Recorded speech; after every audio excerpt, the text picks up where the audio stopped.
Okay, welcome everybody. Thanks for being here today. We're talking about Prosper Portland's programs that support small businesses in Portland. So I'm going to go ahead and share my screen and get us started. Thanks for being here. Also, if you could just drop your name and your business name into the chat, that way we'll make sure we can follow up with you with any resources afterwards.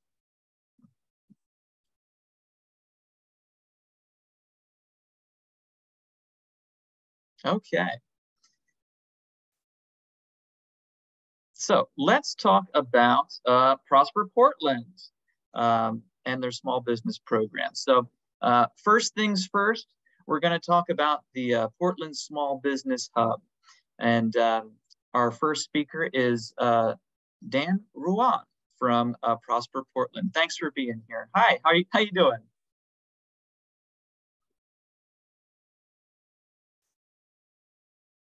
Hi, everyone. Thanks, Jacob. Hi, everyone. Thanks for coming to the webinar today. I'm excited to be here and share with you an overview of the Portland Small Business Hub. Next slide, please. Thank you. Portland Small Business Hub, in a nutshell, offers free one-on-one resource navigation for small businesses based in Portland. It's very easy to access the service. You can request a free appointment by visiting our website listed here, pdxsmallbizhub.com. Feel free to check out the website as we speak and let us know how it works. Consider it complimentary to support the support you receive from the local business district. Our team of business advisors are looking for resources not just on the city level, but also on the county, state, or even the national level. So it saves your time not having to sort through different government offices or organizations to look for programs that may help you grow or stabilize your business. Next slide, please. Thank you. So the Small Business Hub does not offer funding or long-term assistance directly, but based on your specific business needs, our advisor can help you identify what program you may qualify, what program may help you grow your business. We can connect you to, depending on your specific needs, we can connect you to programs, for example, represented here today from Prosper, or other programs such as legal or marketing support. We partner with these community organizations to deliver the services. Most of them have been in the small business support field for many years. If you just have quick questions and don't want to go through the appointments, there are many ways to connect with us too. You can reach us via the hotline listed here, or come to our website to chat with us, or email us. There are many ways to connect. And next slide, please. Cool, and this is an overview of what the process may look like. So you can come to our website and schedule the appointment. There will be a business intake form sent to your email. The information you share in this form will help our business advisor prepare before the meeting. They can look through your business needs and identify what program might best fit your needs. And then you will just meet with the business advisor via phone or Zoom, whichever is easiest for you. You can select that when you schedule the appointments. After the meeting, if you need follow-up support, feel free to reach out to your advisor and by email, or you can request follow-up appointments from them. And lastly, 3 months after the appointment, you'll get another follow-up survey to kind of for you to share how your experiences with the hub. That feedback will help us improve our program and keep this program as a free resource for you. I think I've recognized some familiar business names, so we welcome your feedback and let us know how we did. Next slide, please. And again, this is another example of how you may utilize the Portland Small Business Hub. If you just have quick questions, you can reach out to our central navigators through the phone or chat or email.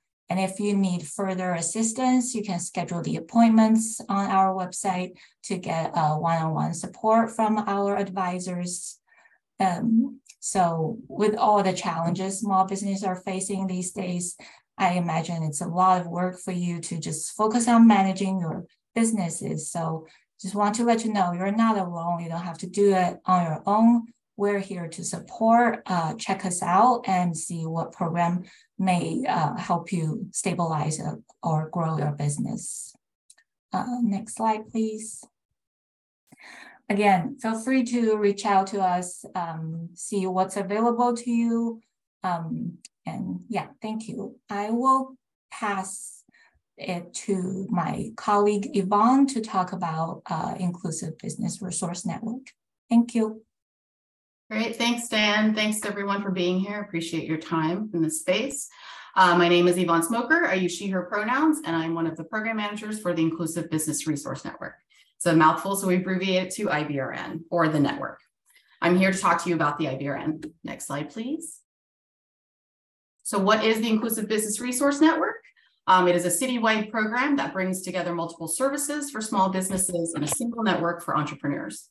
Each year, IBRN serves approximately 1,000 businesses with a goal of serving more than 70% entrepreneurs of color and more than 50% women entrepreneurs. Our partners in this work include the organizations that you see here on the slide. You might see there's a little bit of overlap between the hub partners and our IBRN partners as well. So we are doing this in community. The IBRN has been serving clients since 2017. And to date, the network has served more than 2,900 entrepreneurs with more than 100,000 hours of service. This includes 68% Black, Indigenous, and people of color, and 56% women and gender expansive entrepreneurs. In addition, 54% of clients served earn 80% or less than the median family income. The top 2 industries served over the last 5 years were in accommodation and food services and retail, and nearly 95% of these businesses have 1 to 5 employees. We couldn't do this work without our partners here listed on this slide. Next slide, please.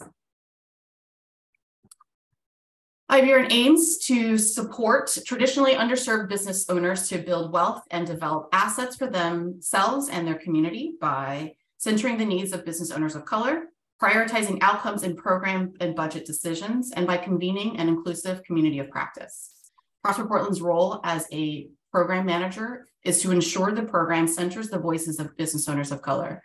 The program provides services that business owners asked for and addresses the feedback that we've received from them. Our role as a convener is to create and grow a community of practitioners who are focused on serving business owners of color and to develop a shared mission among a variety of organizations and a shared language for racial equity. The program also supports conversations through frequent meetings to share best practices and ensure referrals throughout the network. Outcomes are achieved through long-term contracts with our funded partners. Our intention with this approach is to allow community members who work most closely with business communities to determine the best and most appropriate and effective way to serve their community and to reach the desired program outcomes. Next slide, please. So the service categories that we cover in the IBRN are idea to launch, support for aspiring business owners to attain foundational business skills in order to determine if they have a viable business idea or product, stability and resiliency, support to strengthen existing business operations, promote resiliency, and to ensure the owner is benefiting from the business. And then grow and scale, which is support for ongoing wealth creation and asset building for existing business owners. Next slide, please. We found that it is helpful to the understanding of how IBRN works by providing a visual representation of an example client journey. In this slide, we show a native food entrepreneur who connects with a business in your district, who refers them to schedule an appointment through the Portland Small Business Hub, which you just heard about from my colleague, Dan. The partner learns what additional resources the entrepreneur is looking for and connects them to the Oregon Native American Chamber, also known as ONAC.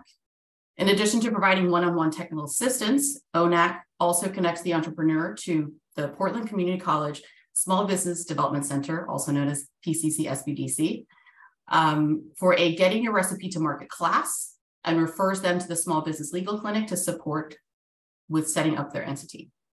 Eventually, once they have a product, they may sell at My People's Market, where they might meet a new season's buyer. Hopefully, all of you will be familiar with My People's Market. It's the largest BIPOC market in the Pacific Northwest, powered by Prosper Portland and another one of our programs called Mercatus. And Mercatus, hopefully all of you know about it as well, is a business directory and story archive that elevates the unique and universal narratives of entrepreneurs of color in Portland. Mercatus partners with the Inclusive Business Resource Network to provide business technical assistance to help businesses start, stabilize, and grow and scale. Alternatively, they may participate in the TIE Excel Bootcamp to perfect their pitch for investors. When they are ready to sell beyond the region, they may get referred to a growth program like the Increase Project. This is a long-term journey that may take several years. Additionally, if a business sells goods and services outside of the region and is in one of our competitive industries, athletic outdoors, green cities, metals and machinery, or software, they can reach out to the business advancement team for resources specific to their sector. Next slide, please. If you have any questions about the IBRN or Mercatus or the business advancement team, feel free to reach our team at ibrn@prosperportland.us. Thank you for the opportunity to speak with you all today. And now I'll pass it over to my colleague, Carlos Moreno, to talk about Prosper Portland's loan programs. Thanks, Yvonne. Yeah, I'm Carlos Moreno, one of the three business loan officers here at Prosper Portland. Next slide, please. So many people don't know that Prosper Portland has our own dedicated loan fund in-house. So we're able to lend anywhere from $25,000 up to $2 million. We offer competitive rates and have some special perks at times, such as interest-only periods. Next slide. We offer a variety of different loan programs to fill the needs of any small businesses in the area that include tenant improvements, equipment purchase, working capital, pre-development costs, which is something that most banks won't cover, construction costs, and even commercial development for permanent financing. Next slide, please. We do have some limitations. So unfortunately, currently, although things could change in the future, currently we are not able to lend to home-based businesses to purchase automotives or semi-trailer trucks or food carts. We can purchase actually food carts, not food trucks. There's always a couple details in there. We cannot cover business acquisition, real estate acquisition, age restriction businesses, revolving lines of credit, or non-resource loans currently. But again, we can definitely have a conversation to explore some options depending on the need of any specific business. Next slide, please. One of the things that it sets us a little bit apart is that we're able to do commercial property redevelopment loans. This is primarily to cover tenant improvements, specifically within some of our TIF districts. These can be used, as mentioned, to cover pre-development, construction, and permanent financing. Pre-development usually can be anywhere from $25,000 up to $100,000, and this can go to cover some of the soft costs of construction, including engineering and development. We can go to the next slide. So as mentioned, our goal is to be slightly more flexible than a bank. It does not mean that anybody and everybody will just get a loan because they ask for it, unfortunately. We want to make sure that we're being a good partner and we're setting up our businesses for success. So we are still going to do a full underwriting process to ensure that this is going to be the right opportunity for this business owner at this time. So we will be looking for collateral, some kind of assets to secure the loan. We're looking for a level of investments for capital that the individual is putting some skin in the game, as they would say at times. That there's sufficient cash flow, capital, that the business owner is going to be able to comfortably pay back the loan on the monthly terms agreed upon. There's going to be the character component of it, which really just means looking at their credit score, making sure that the individual has a good track record of managing their funds successfully. And we're looking at conditions. Conditions in our case aren't always just looking at statistics of the industry, but we're looking at the experience of the individual within that industry. Thank you. Next slide. So that's a really brief summary, just letting you know we offer loans. Feel free to reach out to us. There's three business loan officers. So depending on the industry that you're in or the business or the neighborhood that you're in, you'll be assigned one of our three business owners, and we would be happy to walk you through the application process. Thank you, Jacob. Hello, everybody. My name is Sharon Smith, and I'm the project manager over the grants. And I'm here to talk about a few of our grant programs. I'm going to start off talking about the Prosperity Investment Program grant. I like to call it the PIP grant. That's probably what you've heard it called. This is a grant that's available to commercial businesses, and it's very popular. It's available all year long. Next slide, please. So just a little background information, the funding for this grant comes from tax increment financing, and it's available in 5 districts: Interstate, Lents, Central East Side, Gateway, and Old Town. And the reason I mention this is because there's specific ways that this type of funding can be spent. And generally speaking, I just tell folks that it's for physical improvements to structures. Next slide, please. So the grant is a matching grant. All of the districts, it's a 50-50 matching grant in all of the districts except for Interstate, up to $50,000 in all the districts. Interstate, you have the ability to receive up to $75,000. And like I said, the grant is for physical improvements to structures, but there's also can be used for pre-development work up to $25,000. The funds for the grant are dispersed after the work is complete, and we accept applications on an ongoing rolling basis on our website. Next slide. This is kind of a screenshot of what it looks like if you go to our website or if you direct business owners to our website. We have an eligibility quiz. And so if business owners are wondering, oh, am I eligible for this grant? They can go, and if you see that little blue dot there, they can click on that and they can answer some questions. And then that quiz will allow them to know if they're eligible or not eligible. We have a really good streamlined system so that if a business owner does submit an application, they're getting regular notifications of where their application is in the process. Next slide, please. Some of the ways that we review our applications are specific to some social equity goals. So that's kind of what we use to screen our applications based on TIF districts. And the 3 main factors that we look at are wealth creation for people of color, applications that are in line with their community action plans, and if they're a long-term business owner. Next slide, please. Yes, so this is the email address that is specific for that program. If you have questions or you want to redirect a business owner, that would be the email address there that you can redirect them to. All right, and so we thought since we weren't going to give information about this grant, but because it's opening up soon, we thought we'd give a little teaser information about our Community Livability Grant. This is a grant that's for nonprofit or community organizations only, and it's offered once a year. Next slide, please. And it's similar to the PIP grant, where it's available in 5 TIF districts: Interstate, Lents, Central East Side, Gateway, and Old Town. And the screenshot there is kind of a look at what kind of budgets are available for each of those districts. Next slide, please.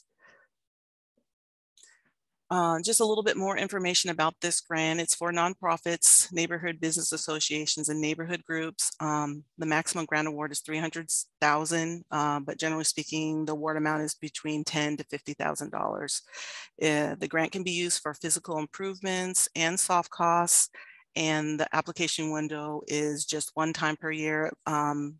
It's slotted to open up in March right now, but we have not selected a specific date. We will keep you posted on that one. And the funds are dispersed after the work is complete. Next slide. There is also more information. There's a specific website for this grant as well that you can go to. You can take an eligibility quiz, and it's available in several different languages. They're all indicated there on the website. One thing to note about this grant is it's a community selection process. And so once applications are submitted, there are community members that help review the applications and make a determination of who will be accepted, which applicants will be accepted. And they select applicants based on their project and if they're in line with kind of the guidelines of that community. Next slide, please. The contact for this is Nixie Stark, and this is her email address if you have additional questions that you want to share with your businesses. And I will pass it on to Rachel. Hello, I'm here to introduce the Small Business Repair Grant. I've seen a lot of familiar names coming up in the chat, so I know a number of people have applied for this, and I really hope this is informative for you. Next slide. So the Small Business Repair Grant is available throughout the city of Portland, and it is specifically designed to help keep small businesses open throughout bouts of vandalism. Many businesses have been hit multiple times. The ceiling of the maximum number, you can apply as many times as you'd like to. You can receive up to $10,000 in grants. So eligible businesses, what that means is you have to have a ground floor storefront that has regular hours and it's open to the public. Bars and other like age restrictive things are also eligible. Food carts and trucks are eligible unless there's been a complete loss. We can't help a complete loss. They have to be zoned for commercial use. I found a lot of home-based businesses have applied, and unfortunately, if it's not zoned for commercial use, we can't loan or reimburse the federal, because we're using federal funds, so we can't help those. We are changing our policy on nonprofit organizations so that we do accept all nonprofit organizations as long as they fall within the eligibility guidelines. The specific items that the grant can reimburse for is things related to vandalism. So windows, doors, graffiti, locks, and signs. So they all have to be attached and part of the storefront. So fences or patios aren't eligible. Next slide, please. So the process is the client applies for a grant. We are processing applications about once a week as a large batch because there's so many applications coming in. So it might take a couple days. You do get an immediate response from our application page saying, hey, you're going to be receiving an email. We send out an email once we have processed the application and let you know this is a list of the materials we're going to need to be able to complete your application. At the moment, the queue is a little bit long. We're understaffed, but we're working on that. We're streamlining the process. So as time goes by, we're going to be processing the applications much faster with a goal of no wait time. So we'll see how that goes. We're working on it. Next slide, please.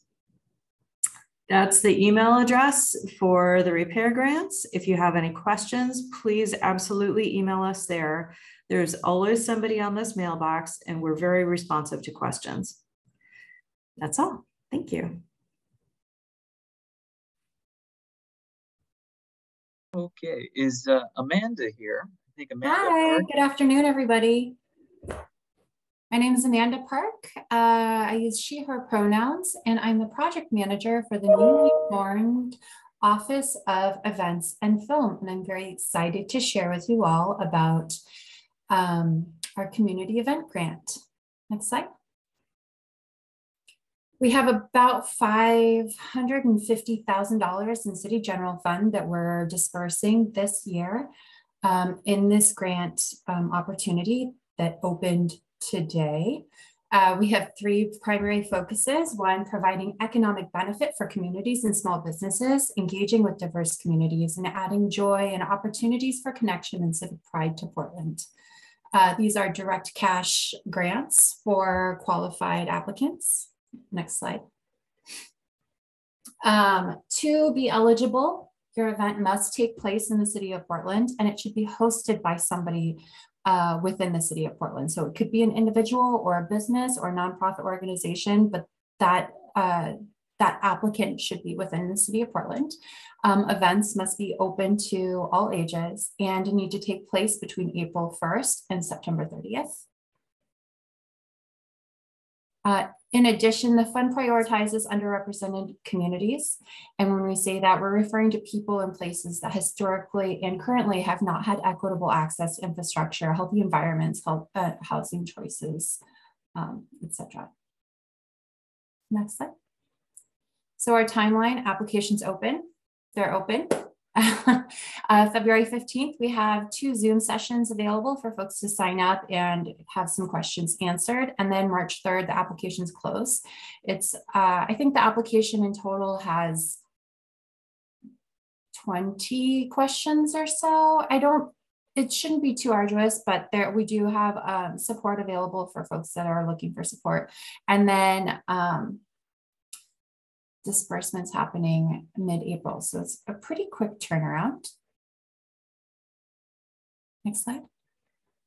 If you have any questions, you can email us at oefgrants@portlandeventsandfilm.com or email me, park@prosperportland.us. You can find the event grant at portlandeventsandfilm.com, and it will take you to our landing page where the application is available.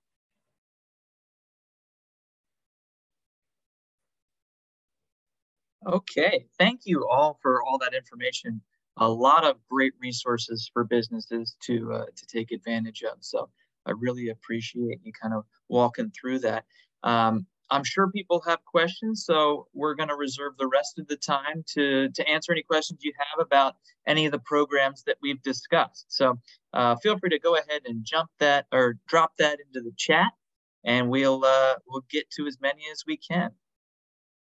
Okay, so I'm just taking a look at the chat here. Not seeing anything else.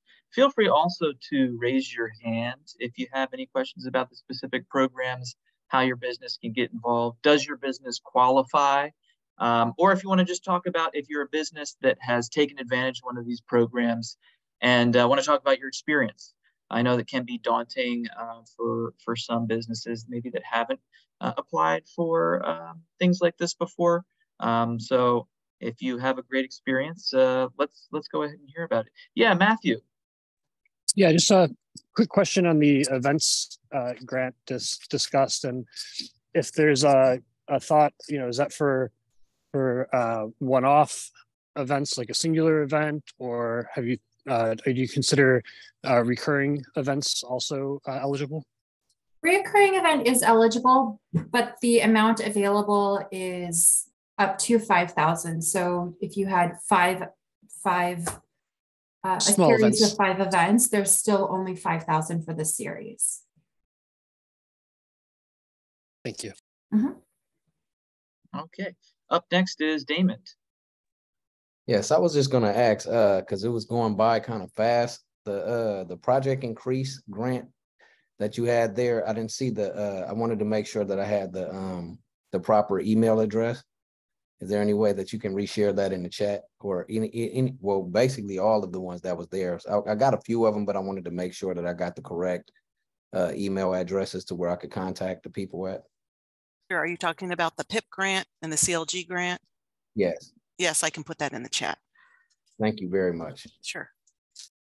And I'll send out the contact information for each program as well in an email to everybody, just so you've got that. Okay, looks like there's a couple of questions in the chat.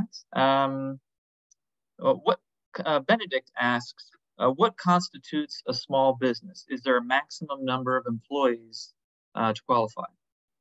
So I'll take that one. For our community development block grant programming, that's the one for the lower middle, let's see, 80% median family income. That program is federal funding, so that one stipulates 5 employees or less. So that's the only program we have that specifically has a maximum number of employees to denote a micro business. But small business in general, it depends on who you ask for. It's kind of loose as far as like 25 or 50 employees. It's relative to whatever support you need. So we do try to focus our support systems based on where your business is at, right? So if you've got 1 to 5 employees, or if you've got 50 employees, your needs are going to be different. So our business advisors in the network are trained business advisors that can support you in whatever stage your business is in. So that's why we've also categorized it as starting your business, stabilizing your business, or growing your business. So whatever stage you think that your company is at, we have support systems for you. Hope that answers your question. Okay, thank you. Next question here is from Christy, just asking, are nonprofits eligible to apply for the events grant? And are you only awarding the events grant to one organization? So just some clarity around the events grant. Nonprofits can apply for the event grant, and we are, each applicant may submit only one application for consideration. Like I said, a single application can't be for a multi-event series. And if you are involved in multiple unrelated events, then you want to ensure that each application is submitted by a different individual or organization. Okay, thank you for clarifying. Up next, ONPWS has a question. Go ahead. I'm sorry, I got in late. I just wanted to know, is there any way possible that you can email me all the information that's pertaining to small businesses? I'm out actually at work right now. So I know there's a lot of information that I didn't get in on. So if you have my email address, I think it should be in the chat box. Is there any way possible that all that small business information can be forwarded over to me? Absolutely. Yeah, I'll send you an email with all the slides that were presented and then all the contact information and program information that you can look that over in your spare time. All right, thank you. I have to leave now, folks, so you guys have to be. All right, thanks for being here. Okay, up next, Tammy had a question, just asking if there's another program outside of Portland for Clackamas County or Oregon City. You all might not know this, but is there a similar opportunity for businesses outside of Portland? I suppose it depends on the question if it's business support systems like business technical assistance. We do have some partners in the network that serve statewide. So if you're Multnomah County or outside of Portland proper, most of our organizations do have statewide programming. So it just wouldn't be falling under our IBRN umbrella. For our program, we generally say you have to have a residence or a business that's in the city of Portland officially, right? So if you go to portlandmap.com and see where your property or your business is located, then that'll determine whether or not we can serve you. But if you go to our website, you can check out the 20 some odd nonprofit organizations. And like I said, most of them do actually serve outside of the city of Portland. They've gotten some money from Business Oregon to do statewide business technical assistance. So you should be able to still get support from most of these organizations that support small businesses. If you have any questions, feel free to email us. And if you have a particular address for your business or residents, we can see if we can direct you the right support system. Okay, so it's on your guys' website is what you're saying? The information? As far as the partners, yes. So it's portland.us/IBRN. I can put that in the chat too. Perfect. Thank you so much. Okay. Up next, Neil has a question about actually Venture Portland grants, about major impact grants. So Neil, these are different than the grants we're talking about today. Those will be announced in June or July. We haven't finalized the guidelines for those yet. Right now, we're in the middle of our spring grants. Those are due on February 24th, and those are just for business associations. So not to be confused with Prosper's programs, which are generally available to individual businesses. Okay, let's see if there's anything else in the chat here. There was a question from Damon about, are there different grants specifically for nonprofits through Prosper Portland as well? So any other grants that weren't discussed here for nonprofit organizations? So our main grant is this community livability grant for nonprofits that we offer. Okay, great. Any other questions for our Prosper team? They're a great resource, and I know there's a lot of information to digest. So if you had any questions about any of the programs that we saw presented, we can answer that now. Feel free to raise your hand or drop it into the chat. Okay, looks like Tabitha has a question. Hi, Tabitha, go ahead. Hey, I was just wondering for the repair grant, is the 10,000 max limit, is that like a lifetime limit for a business or is it annual? The $10,000 limit is per storefront. So if the store moves to another location, then they're eligible for an additional 10,000. Gotcha, thank you. Okay, thank you for clarifying. Anybody else have a question? Let's see. Got some links being dropped into the chat. I'll make sure to collect all these for our follow-up email and include those. So you've got those all in one place. Let's just see if there's anything else here. Anyone else? We've got a little bit of time left. So if there's anything that you would like to know about in the immediate, we can address it now. Otherwise, you can feel free to reach out to the individual program managers for the program that you are interested in. Okay, I'll just give it a couple more seconds. And then maybe I'll turn it over to the Prosper team to see if there's any final thoughts that they want to share about the work that they do or any particular programs or frequently asked questions that they might want to discuss. So Prosper team, anything you want to share?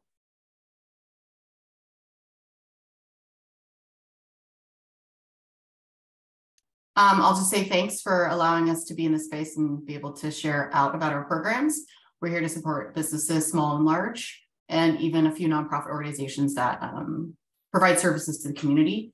We also appreciate the partnership with Venture Portland and giving us this platform to be able to share out, because I know a lot of people know about us or have never heard of us, and we have so many programs and it could be very confusing. So hopefully this helps provide some clarity for folks. And like we said, any program that you have more questions on, feel free to email us and Jake will send all of that out to you in addition to the PowerPoint, because there were a lot of slides and lots of information. So thanks again for allowing us to be here.